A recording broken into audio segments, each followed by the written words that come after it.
Hello friends, welcome to my channel D rock. And आज मैं आपके लिए ओरिजिन ऑफ लाइफ से के चैप्टर से कुछ क्वेश्चन आंसर्स लेकर आई हूँ इस self your exam.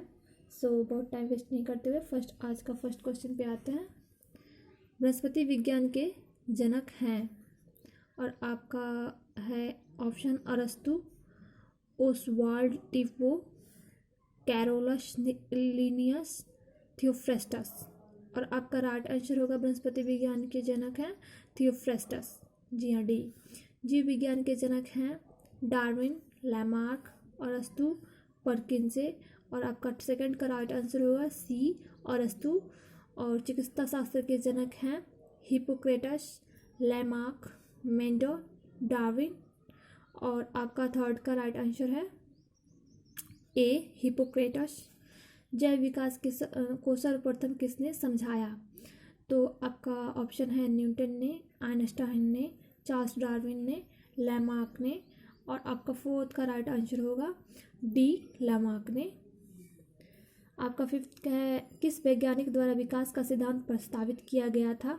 Charles Darwin, Einstein, Charles Dickens, Albert Einstein and Isaac Newton. और आपका राइट आंसर फिफ्थ का होगा ए, फिफ्थ का Charles Darwin Einstein right answer होगा फिफ्थ का। युगटन की उत्तरजीविता के सिद्धांत का प्रतिपादन किया था। जी हाँ, पूछ रहा है युगतम की उत्तरजीविता के सिद्धांत का प्रतिपादन किसने किया था? लैमार्क ने, डार्विन ने, ह्यूगो डी व्रीज ने, पास्चर ने। और आपका सिक्स का राइट आंसर होगा बी, डार्विन ने।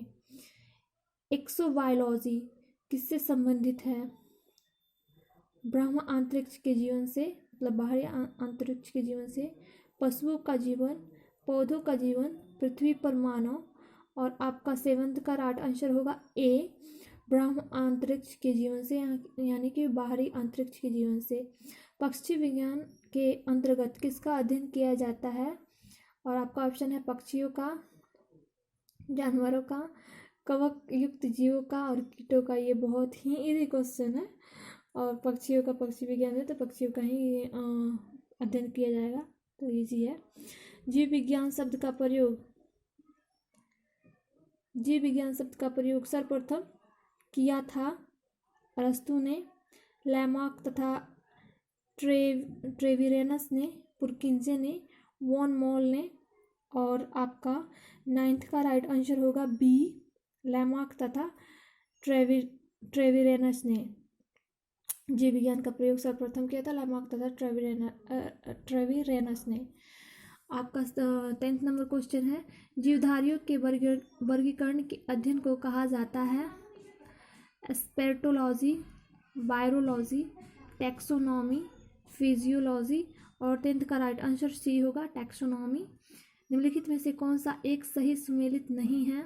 तो फूलों की खेती फ्लोरिकल्चर, फसलों की खेती एग्रोनॉमी, सब्जियों की खेती हॉर्टिकल्चर, फलों की खेती पोमोलॉजी। और 11th का जो राइट आंसर होगा इसमें सुमेलित नहीं है, मतलब सब्जियों की खेती हॉर्टिकल्चर ये सही नहीं है। बाकी फलों की खेती, फसलों की खेती और फूलों की खेती ये तीनों सही है। एग्रोफॉरेस्ट्री क्या है?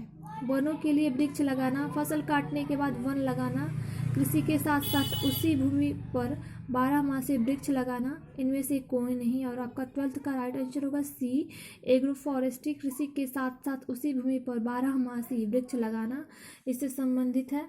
निम्नलिखित तत्व समूहों में कौन सा वृक्ष पर जीवन की उत्पत्ति के लिए उत्तरदायी था? पूछ रहा है पृथ्वी पर निम्नलिखित तत्व समूहों में से कौन सा पृथ्वी पर जीवन की उत्पत्ति के लिए उत्तरदायी था?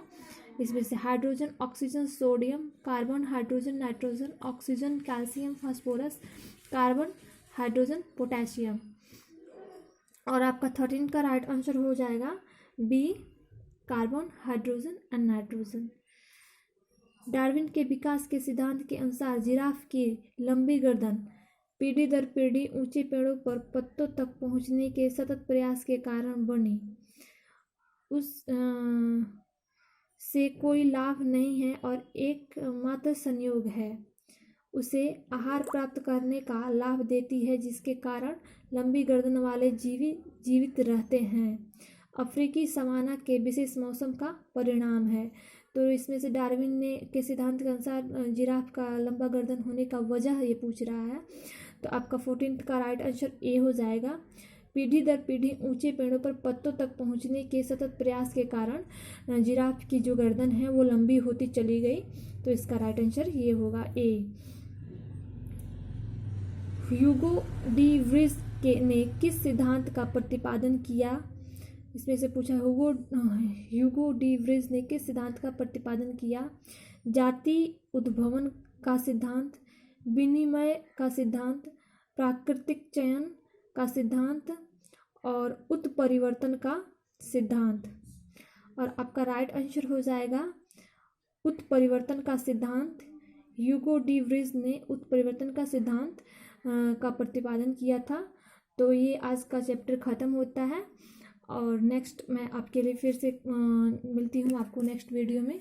तब तक के लिए आप चैनल पे अगर नया है तो चैनल को सब्सक्राइब करें, लाइक करें और जितना ज़्यादा से ज़्यादा हो सकता है चैनल को शेयर करें।